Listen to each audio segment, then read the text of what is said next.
घर जमाई। प्रेमचंद की कहानी। हरिधन जेठ की दोपहरी में ऊख में पानी देकर आया और बाहर बैठा रहा। घर में से धुआं उठता नजर आता था, छन छन की आवाज भी आ रही थी। उसके दोनों साले उसके बाद आए और घर में चले गए। दोनों सालों के लड़के भी आए और उसी तरह अंदर दाखिल हो गए, पर हरिधन अंदर न जा सका। इधर 1 महीने से उसके साथ यहाँ जो बर्ताव हो रहा था और विशेषकर कल उसे जैसी फटकार सुननी पड़ी थी, वह उसके पांव में बेड़ियां सी डाले हुए था। कल उसकी सास ही ने तो कहा था, मेरा जी तुमसे भर गया, मैं तुम्हारी जिंदगी भर का ठीका लिए बैठी हूँ क्या? और सबसे बढ़कर अपनी स्त्री की निष्ठुरता ने उसके हृदय के टुकड़े टुकड़े कर दिए थे। वह बैठी यह फटकार सुनती रही, पर एक बार तो उसके मुंह से ना निकला, अम्मा तुम क्यों इनका अपमान कर रही हो? बैठी गट गट सुनती रही। शायद मेरी दुर्गति पर खुश हो रही थी। इस घर में वह कैसे जाए? क्या फिर वही गालियां खाने, वही फटकार सुनने के लिए? और आज इस घर में जीवन के 10 साल गुजर जाने पर यह हाल हो रहा है। मैं किसी से कम काम करता हूँ, दोनों साले मीठी नींद सो रहते हैं, और मैं बैलों को सानी पानी देता हूँ, छांटी काटता हूँ। वहाँ सब लोग पल पल पर चिलम पीते हैं, मैं आंखें बंद किए अपने काम में लगा रहता हूँ। सया समय घर वाले गाने बजाने चले जाते हैं, मैं घड़ी रात तक गाय भैंस से दुहता रहता हूँ। उसका यह पुरस्कार मिल रहा है कि कोई खाने को भी नहीं पूछता, उल्टे गालियां मिलती हैं। उसकी स्त्री घर में से डोल लेकर निकली और बोली, डैश जरा इसे कुएं से खींच लो, एक बूंद पानी नहीं है। हरिधन ने डोल लिया और कुएं से पानी भर लाया। उसे जोर की भूख लगी हुई थी, समझा अब खाने को बुलाने आवेगी, मगर स्त्री डोल लेकर अंदर गई तो वहीं की हो रही। हरिधन थका मांदा क्षुधा से व्याकुल पड़ा पड़ा सो गया। सहसा उसकी स्त्री गुमानी ने आकर उसे जगाया। हरिधन ने पड़े पड़े कहा, क्या है? क्या पड़ा भी न रहने देगी और पानी चाहिए? गुमानी कटु स्वर में बोली, गुर्राते क्या हो, खाने को तो बुलाने आई हूँ। हरिधन ने देखा, उसके दोनों साले और बड़े साले के दोनों लड़के भोजन किए चले आ रहे थे। उसकी देह में आग लग गई। मेरी अब यह नौबत पहुंच गई कि इन लोगों के साथ बैठकर खा भी नहीं सकता। ये लोग मालिक हैं, मैं इनकी जूठी थाली चाटने वाला हूँ। मैं इनका कुत्ता हूँ, जिसे खाने के बाद एक टुकड़ा रोटी डाल दी जाती है। यही घर है जहाँ आज से 10 साल पहले उसका कितना आदर सत्कार होता था। साले गुलाम बने रहते थे, सास मुँह जोहती रहती थी, स्त्री पूजा करती थी। तब उसके पास रुपए थे, जायदाद थी, अब वह दरिद्र है। उसकी सारी जायदाद को इन्हीं लोगों ने कूड़ा कर दिया। अब उसे रोटियों के भी लाले हैं। उसके जी में एक ज्वाला सी उठी कि इसी वक्त अंदर जाकर सास को और सालों को भिगो भिगो कर लगाए, पर जब्त करके रह गया। पड़े पड़े बोला, मुझे भूख नहीं है, आज न खाऊंगा। गुमानी ने कहा, न खाओगे मेरी बला से?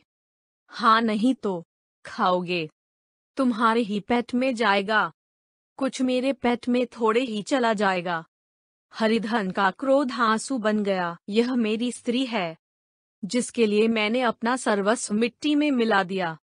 मुझे उल्लू बनाकर यह सब अब निकाल देना चाहते हैं। वह अब कहाँ जाए, क्या करे? उसकी सास आकर बोली, चल कर खा क्यों नहीं लेते जी? रूठते किस पर हो? यहाँ तुम्हारे नखरे सहने का किसी में बूता नहीं है। जो देते हो वह मत देना, और क्या करोगे? तुमसे बेटी ब्याही है, कुछ तुम्हारी जिंदगी का ठीका नहीं लिखा है। हरिधन ने मर्माहत होकर कहा, हाँ अम्मा, मेरी भूल थी कि मैं यही समझ रहा था। अब मेरे पास क्या है कि तुम मेरी जिंदगी का ठीका लोगी? जब मेरे पास भी धन था तब सब कुछ आता था, अब दरिद्र हूँ, तुम क्यों बात पूछोगी? बूढ़ी सास भी मुंह फुलाकर भीतर चली गई। बच्चों के लिए बाप एक फालतू सी चीज, एक विलास की वस्तु है, जैसे घोड़े के लिए चने या बाबुओं के लिए मोहन भोग। माँ रोटी दाल है, मोहन भोग उम्र भर न मिले तो किसका नुकसान है। मगर एक दिन रोटी दाल के दर्शन न हो तो फिर देखिए क्या हाल होता है। पिता के दर्शन कभी कभी शाम सवेरे हो जाते हैं। वह बच्चे को उछालता है, दुलारता है, कभी गोद में लेकर या उंगली पकड़कर सैर कराने ले जाता है और बस यही उसके कर्तव्य की है। वह परदेश चला जाए, बच्चे को परवाह नहीं होती, लेकिन माँ तो बच्चे का सर्वस्व है। बालक एक मिनट के लिए भी उसका वियोग नहीं सह सकता। पिता कोई हो, उसे परवाह नहीं, केवल एक उछलने कूदने वाला आदमी होना चाहिए। लेकिन माता तो अपनी ही होनी चाहिए। 16वां ने अपनी, वही रूप, वही रंग, वही प्यार, वही सब कुछ।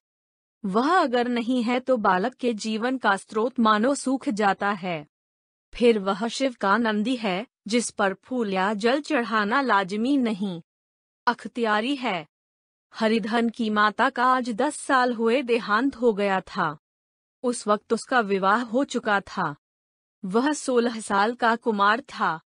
पर माँ के मरते ही उसे मालूम हुआ, मैं कितना निस्सहाय हूँ, जैसे उस पर उसका कोई अधिकार ही न रहा हो। बहनों के विवाह हो चुके थे, भाई कोई दूसरा न था। बेचारा अकेले घर में जाते भी डरता था। माँ के लिए रोता था, पर माँ की परछाई से डरता था। जिस कोठरी में उसने देह त्याग किया था, उधर वहां आंखें तक न उठाता। घर में एक बुआ थी, वह हरिधन का बहुत दुलार करती। हरिधन को अब दूध ज्यादा मिलता, काम भी कम करना पड़ता। बुआ बार बार पूछती, बेटा कुछ खाओगे?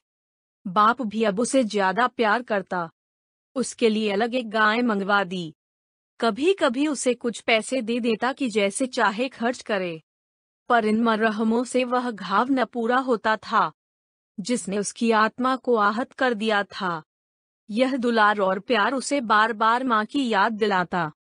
माँ की घुड़कियों में जो मजा था, वह क्या इस दुलार में था? माँ से मांगकर, लड़कर, ठुनककर, रूठ कर लेने में जो आनंद था, वह क्या इस भिक्षादान में था? पहले वह स्वस्थ था, मांग कर खाता, लड़ लड़ कर खाता। अब वह बीमार था। अच्छे से अच्छे पदार्थ उसे दिए जाते थे, पर भूख न थी। साल भर तक वह इस दशा में रहा। फिर दुनिया बदल गई। एक नई स्त्री, जिसे लोग उसकी माता कहते थे, उसके घर में आई और देखते देखते एक काली घटा की तरह उसके संकुचित भूमंडल पर छा गई। सारी हरियाली, सारे प्रकाश पर अंधकार का पर्दा पड़ गया। हरिधन ने इस नकली माँ से बात तक न की, कभी उसके पास गया तक नहीं। एक दिन घर से निकला और ससुराल चला आया। बाप ने बार बार बुलाया, पर उनके जीते जी वह फिर उस घर में न गया। जिस दिन उसके पिता के देहांत की सूचना मिली, उसे एक प्रकार का ईर्ष्यामय हर्ष हुआ। उसकी आंखों से आंसू की एक बूंद भी न आई। इस नए संसार में आकर हरिधन को एक बार फिर मातृ स्नेह का आनंद मिला। उसकी सास ने ऋषि वरदान की भांति उसके शून्य जीवन को विभूतियों से परिपूर्ण कर दिया। मरुभूमि में हरियाली उत्पन्न हो गई। सालियों की चुहल में, सास के स्नेह में, सालों के वाक विलास में और स्त्री के प्रेम में उसके जीवन की सारी आकांक्षाएं पूरी हो गईं। सास कहती, बेटा तुम इस घर को अपना ही समझो, तुम ही मेरी आंखों के तारे हो। वह उससे अपने लड़कों की, बहुओं की शिकायत करती। वह दिल में समझता था, सास जी मुझे अपने बेटों से भी ज्यादा चाहती हैं। बाप के मरते ही वह घर गया और अपने हिस्से की जायदाद को कूड़ा करके रुपयों की थैली लिए हुए आ गया। अब उसका दूना आदर सत्कार होने लगा। उसने अपनी सारी संपत्ति सास के चरणों पर अर्पण करके अपने जीवन को सार्थक कर दिया। अब तक उसे कभी कभी घर की याद आ जाती थी, अब भूलकर भी उसकी याद न आती। मानो वह उसके जीवन का कोई भीषण कांड था, जिसे भूल जाना ही उसके लिए अच्छा था। वह सबसे पहले उठता, सबसे ज्यादा काम करता, उसका मनोयोग, उसका परिश्रम देखकर गांव के लोग दांतों तले उंगली दबाते थे। उसके ससुर का भाग बखानते। जिसे ऐसा दामाद मिल गया, लेकिन ज्यों-ज्यों दिन गुजरते गए उसका मान सम्मान घटता गया। पहले देवता, फिर घर का आदमी, अंत में घर का दास हो गया। रोटियों में भी बाधा पड़ गई। अपमान होने लगा। अगर घर के लोग भूखों मरते और साथ ही उसे भी मरना पड़ता तो उसे जरा भी शिकायत न होती। लेकिन जब देखता और लोग मूंछों पर ताव दे रहे हैं, केवल मैं ही दूध की मक्खी बना दिया गया हूँ, तो उसके अंतस्थल से एक लंबी ठंडी आह निकल आती। अभी उसकी उम्र 25 ही साल की तो थी। इतनी उम्र इस घर में कैसे गुजरेगी? और तो और उसकी स्त्री ने भी आंखें फेर लीं। यह उस विपत्ति का सबसे क्रूर दृश्य था। हरिधन तो उधर भूखा प्यासा चिंतादाह में जल रहा था, इधर घर में सास जी और दोनों सालों में बातें हो रही थीं। गुमानी भी हाँ में हाँ मिलाती जाती थी। बड़े साले ने कहा, हम लोगों की बराबरी करते हैं। यह नहीं समझते कि किसी ने उनकी जिंदगी भर का बीड़ा थोड़े ही लिया है। 10 साल हो गए। इतने दिनों में क्या 2-3 हजार न हड़प गए होंगे? छोटे साले बोले, मजूर हो तो आदमी घुड़के भी, डांटे भी। अब इनसे कोई क्या कहे? न जाने इनसे कभी पिन छूटेगा भी या नहीं। अपने दिल में समझते होंगे, मैंने 2,000 रुपये नहीं दिए हैं। यह नहीं समझते कि उनके 2,000 कब के उड़ चुके। सवा सेर तो 1 जून को चाहिए। सास ने गंभीर भाव से कहा, बड़ी भारी खोराक है। गुमानी माता के सिर से जू निकाल रही थी। सुलगते हुए हृदय से बोली, निकम्मे आदमी को खाने के सिवा और काम ही क्या रहता है? बंगे, खाने की कोई बात नहीं है। जिसकी जितनी भूख हो उतना खाए, लेकिन कुछ पैदा भी तो करना चाहिए। यह नहीं समझते कि पहुनई में किसी के दिन कटे हैं। छोटे, मैं तो एक दिन कह दूंगा, अब अपनी राह लीजिए, आपका कर्जा नहीं खाया है। गुमानी घर वालों की ऐसी ऐसी बातें सुनकर अपने पति से द्वेष करने लगी थी। अगर वह बाहर से 4 पैसे लाता तो इस घर में उसका कितना मान सम्मान होता। वह भी रानी बनकर रहती। न जाने क्यों कहीं बाहर जाकर कमाते उसकी नानी मरती है। गुमानी की मनोवृत्तियां अभी तक बिल्कुल बालपन की सी थीं। उसका अपना कोई घर न था, उसी घर का हित अहित उसके लिए भी प्राधान्य था। वह भी उन्हीं शब्दों में विचार करती। इस समस्या को उन्हीं आंखों से देखती जैसे उसके घर वाले देखते थे। सच तो 2,000 रुपये में क्या किसी को मोल ले लेंगे? 10 साल में 2,000 होते ही क्या हैं? 200 ही तो साल भर के हुए। क्या 2 आदमी साल भर में 200 भी न खाएंगे? फिर कपड़े लत्ते, दूध घी, सभी कुछ तो है।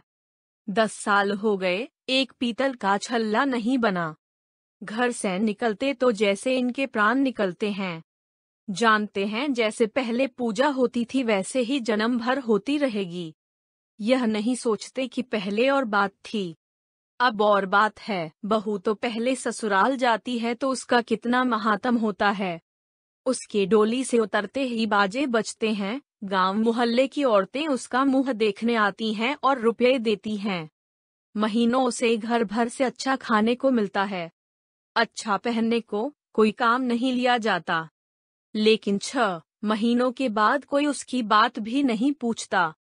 वह घर भर की लौंडी हो जाती है। उनके घर में मेरी भी तो वही गति होती, फिर काहे का रोना। जो यह कहो कि मैं तो काम करता हूँ, तो तुम्हारी भूल है। मजूर की और बात है, उसे आदमी डांटता भी है, मारता भी है। जब चाहता है रखता है, जब चाहता है निकाल देता है, कसकर काम लेता है। यह नहीं कि जब जी में आया कुछ काम किया, जब जी में आया पढ़कर सो रहे। हरिधन अभी पड़ा अंदर ही अंदर सुलग रहा था कि दोनों साले बाहर आए और बड़े साहब बोले, भैया उठो, तीसरा पहर ढल गया, कब तक सोते रहोगे? सारा खेत पड़ा हुआ है। हरिधन चट उठ बैठा और तीव्र स्वर में बोला, क्या तुम लोगों ने मुझे उल्लू समझ लिया है? दोनों साले हक्का बक्का हो गए। जिस आदमी ने कभी जबान नहीं खोली, हमेशा गुलामों की तरह हाथ बांध हाजिर रहा, वह आज एकाएक इतना आत्माभिमानी हो जाए, यह उनको चौंका देने के लिए काफी था। कुछ जवाब न सूझा। हरिधन ने देखा इन दोनों के कदम उखड़ गए हैं, तो एक धक्का और देने की प्रबल इच्छा को न रोक सका। उसी ढंग से बोला, मेरी भी आंखें हैं, अंधा नहीं हूँ, न बहरा ही हूँ। छाती फाड़ कर काम करूं और उस पर भी कुत्ता समझा जाऊं, ऐसे गो और कहीं होंगे। अब बंगे साले भी गर्म पंगे, तुम्हें किसी ने यहाँ बांध तो नहीं रखा है। अब की हरिधन लाजवाब हुआ, कोई बात न सूझी। बड़े ने फिर उसी ढंग से कहा, अगर तुम यह चाहो कि जन्म भर पाहुने बने रहो और तुम्हारा वैसा ही आदर सत्कार होता रहे, तो यह हमारे वश की बात नहीं है। हरिधन ने आंखें निकालकर कहा, क्या मैं तुम लोगों से कम काम करता हूँ? बड़े, यह कौन कहता है? हरिधन, तो तुम्हारे घर की नीति है कि जो सबसे ज्यादा काम करे वही भूखों मारा जाए। बड़े, तुम खुद खाने नहीं गए, क्या कोई तुम्हारे मुंह में कौ डाल देता? हरिधन ने ओठ चबाकर कहा, मैं खुद खाने नहीं गया कहते तुम्हें लाज नहीं आती? नहीं आई थी बहन तुम्हें बुलाने? छोटे साले ने कहा, अम्मा भी तो आई थी, तुमने कह दिया। मुझे भूख नहीं है तो क्या करती? सास भीतर से लपकी चली आ रही थी। यह बात सुनकर बोली, कितना कहकर हार गई, कोई उठे न तो मैं क्या करूं? हरिधन ने विष, खून और आग से भरे हुए स्वर में कहा, मैं तुम्हारे लड़कों का झूठा खाने के लिए हूँ? मैं कुत्ता हूँ कि तुम लोग खाकर मेरे सामने रूखी रोटी का टुकड़ा फेंक दो? बुढ़िया ने ऐठ कर कहा, तो क्या तुम लड़कों की बराबरी करोगे? हरिधन परास्त हो गया। बुढ़िया ने एक ही वाक प्रहार में उसका काम तमाम कर दिया। उसकी तनी हुई भवें ढीली पड़ गईं, आंखों की आग बुझ गई, फड़कते हुए नथुने शांत हो गए। किसी आहत मनुष्य की भांति वह जमीन पर गिर पड़ा। क्या तुम मेरे लड़कों की बराबरी करोगे? यह वाक्य एक लंबे भाले की तरह उसके हृदय में चुभता चला जाता था। न हृदय का अंत था, न उस भाले का। सारे घर ने खाया, पर हरिधन न उठा। सास ने मनाया, सालियों ने मनाया, ससुर ने मनाया, दोनों साले मनाकर थक गए। हरिधन न उठा। वहीं द्वार पर एक टाट पर पड़ा था, उसे उठाकर सबसे अलग कुएं पर ले गया और जगत पर बिछाकर पड़ा रहा। रात भीग चुकी थी। अनंत प्रकाश में उज्ज्वल तारे बालकों की भांति क्रीड़ा कर रहे थे। कोई नाचता था, कोई उछलता था, कोई हंसता था, कोई आंखें भींचकर फिर खोल देता, कोई साहसी बालक सपाट भरकर एक पल में उस विस्तृत क्षेत्र को पार कर लेता था और न जाने कहाँ छिप जाता था। हरिधन को अपना बचपन याद आया, जब वह भी इसी तरह क्रीड़ा करता था। उसकी बाल स्मृतियां उन्हीं चमकीले तारों की भांति प्रज्वलित हो गई। वह अपना छोटा सा घर, वह आम के बाग जहां वह केरियां चुना करता था, वह मैदान जहां वह कबड्डी खेला करता था, सब उसे याद आने लगे। फिर अपनी स्नेहमयी माता की सदैव मूर्ति उसके सामने खड़ी हो गई। उन आंखों में कितनी करुणा थी, कितनी दया थी। उसे ऐसा जान पड़ा मानो माता आंखों में आंसू भरे उसे छाती से लगा लेने के लिए हाथ फैलाए उसकी ओर चली आ रही है। वह उस मधुर भावना में अपने को भूल गया।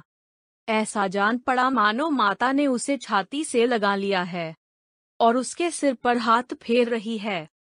वह रोने लगा, फूट फूट कर रोने लगा। उस आत्म सम्मोहित दशा में उसके मुंह से यह शब्द निकला, अम्मा, तुमने मुझे इतना भुला दिया। देखो, तुम्हारे प्यारे लाल की क्या दशा हो रही है। कोई उसे पानी को भी नहीं पूछता। क्या जहां तुम हो वहां मेरे लिए जगह नहीं है? सहसा गुमानी ने आकर पुकारा, क्या सो गए तुम? नौज किसी को ऐसी राक्षसी नींद आए। चल कर खा क्यों नहीं लेते? कब तक कोई तुम्हारे लिए बैठा रहे? हरिधन उस कल्पना जगत से क्रूर प्रत्यक्ष में आ गया। वही कुएं की जगत थी, वही फटा हुआ टाट और गुमानी सामने खंगी कह रही थी, कब तक कोई तुम्हारे लिए बैठा रहे? हरिधन उठ बैठा और मानो तलवार म्यान से निकालकर बोला, भला तुम्हें मेरी सुध तो आई, मैंने तो कह दिया था मुझे भूख नहीं है। गुमानी, तो क्या दिन न खाओगे? अब इस घर का पानी भी न पीऊंगा। तुझे मेरे साथ चलना है या नहीं? दृढ़ संकल्प से भरे हुए इन शब्दों को सुनकर गुमानी सहम उठी, बोली, कहाँ जा रहे हो? हरिधन ने मानो नशे में कहा, तुझे इससे क्या मतलब? मेरे साथ चलेगी या नहीं? फिर पीछे से न कहना मुझसे कहा नहीं। गुमानी आपत्ति के भाव से बोली, तुम बताते क्यों नहीं, कहाँ जा रहे हो? तू मेरे साथ चलेगी या नहीं? अपॉस्ट्रफी, जब तक तुम बता न दोगे मैं नहीं जाऊंगी। तो मालूम हो गया तो नहीं जाना चाहती। मुझे इतना ही पूछना था, नहीं अब तक मैं आधी दूर निकल गया होता। यह कहकर वह उठा और अपने घर की ओर चला। गुमानी पुकारती रही, सुन लो, सुन लो, पर उसने पीछे फिर कर भी न देखा। 30 मील की मंजिल हरिधन ने 5 घंटों में तय की। जब वह अपने गांव की अमराइयों के सामने पहुंचा, तो उसकी मातृभावना उषा की सुनहरी गोद में खेल रही थी। उन वृक्षों को देखकर उसका विध्वल हृदय नाचने लगा। मंदिर का वह सुनहरा कलश देखकर वह इस तरह दौड़ा मानो एक छलांग में उसके ऊपर जा पहुंचेगा। वह वेग में दौड़ा जा रहा था मानो उसकी माता गोद फैलाए उसे बुला रही हो। जब वह आमों के बाग में पहुंचा, जहां डालियों पर बैठकर वह हाथी की सवारी का आनंद पाता था, जहां की कच्ची बेरों और लिसोड़ों में एक स्वर्गीय स्वाद था, तो वह बैठ गया और भूमि पर सिर झुकाकर रोने लगा, मानो अपनी माता को अपनी विपत्ति कथा सुना रहा हो। वहां की वायु में, वहां के प्रकाश में, मानो उसकी विराट रूपिणी माता व्याप्त हो रही थी। वहां की अंगुल अंगुल भूमि माता के पद चिन्हों से पवित्र थी। माता के स्नेह में डूबे हुए शब्द अभी तक मानो आकाश में गूंज रहे थे। इस वायु और इस आकाश में न जाने कौन सी संजीवनी थी जिसने उसके शोरकात हृदय को बालोत्साह से भर दिया। वह एक पेड़ पर चढ़ गया और आर से आम तोड़ तोड़ कर खाने लगा। सास के वह कठोर शब्द, स्त्री का वह निष्ठुर आघात, वह सारा अपमान वह भूल गया। उसके पांव फूल गए थे, तलवों में जलन हो रही थी, पर इस आनंद में उसे किसी बात का ध्यान न था। सहसा रखवाले ने पुकारा, वह कौन ऊपर चढ़ा हुआ है रे? उतर अभी, नहीं तो ऐसा पत्थर खींचकर मारूंगा कि वहीं ठंडे हो जाओगे। उसने कई गालियां भी दीं। इस फटकार और इन गालियों में इस समय हरिधन को अलौकिक आनंद मिल रहा था। वह डालियों में छिप गया, कई आम काट काट कर नीचे गिराए और जोर से ठट्ठा मारकर हंसा। ऐसी उल्लास से भरी हुई हंसी उसने बहुत दिन से न हंसी थी। रखवाले को वह हंसी परिचित सी मालूम हुई, मगर हरिधन यहाँ कहाँ? वह तो ससुराल की रोटियां तोड़ रहा है। कैसा हंसोड़ा था, कितना चिबिल्ला! न जाने बेचारे का क्या हाल हुआ, पेड़ की डाल से तालाब में कूद पड़ता था। अब गांव में ऐसा कौन है? डांट कर बोला, वहां बैठे बैठे हंसोगे तो आकर सारी हंसी निकाल दूंगा, नहीं सीधे से उतर आओ। वह गालियां देने जा रहा था कि एक गुठली आकर उसके सिर पर लगी। सिर सहलाता हुआ बोला, यह कौन शैतान है? नहीं मानता, ठहर तो, मैं आकर तेरी खबर लेता हूँ। उसने अपनी लकड़ी नीचे रख दी और बंदरों की तरह चटपट ऊपर चढ़ गया। देखा तो हरिधन बैठा मुस्कुरा रहा है। चकित होकर बोला, अरे हरिधन, तुम यहाँ कब आए? इस पेड़ पर कब से बैठे हो? दोनों बचपन सखा वहीं गले मिले। यहाँ कब आए? चलो घर चलो भले आदमी, क्या वहाँ आम भी मयस्सर न होते थे? हरिधन ने मुस्कुरा कर कहा, मंगरू, इन आमों में जो स्वाद है वह और कहीं के आमों में नहीं है। गांव का क्या रंग ढंग है मंगरू, सब चैन है भैया। तुमने तो जैसे नाता ही तोड़ लिया। इस तरह कोई अपना गांव घर छोड़ देता है? जब से तुम्हारे दादा मरे सारी गिरस्ती चौपट हो गई। 2 छोटे छोटे लड़के हैं, उनके किए क्या होता है? हरिधन, मुझे अब उस गिरस्ती से क्या वास्ता है भाई? मैं तो अपना ले दे चुका। मजूरी तो मिलेगी ना? तुम्हारी गैया मैं ही चरा दिया करूंगा। मुझे खाने को दे देना। मंगरू ने अविश्वास के भाव से कहा, अरे भैया कैसी बात करते हो? तुम्हारे लिए जान तक हाजिर है। क्या ससुराल में अब न रहोगे? कोई चिंता नहीं, पहले तो तुम्हारा घर ही है। उसे संभालो, छोटे छोटे बच्चे हैं, उनको पालो। तुमने अम्मा से नाहक डरते थे। बड़ी सीधी है बेचारी, बस अपनी माँ ही समझो। तुम्हें पाकर तो निहाल हो जाएगी। अच्छा, घरवाली को भी तो लाओगे? हरिधन, उसका अब मुंह न देखूंगा, मेरे लिए वह मर गई। मंगरू, तो दूसरी सगाई हो जाएगी। अब की ऐसी मेहरियां ला दूंगा कि उसके पैर धो धो कर पियोगे, लेकिन कहीं पहली भी आ गई तो? हरिधन, वह न आएगी। हरिधन अपने घर पहुंचा तो दोनों भाई भैया आए, भैया आए कहकर भीतर दौड़े और माँ को खबर दी।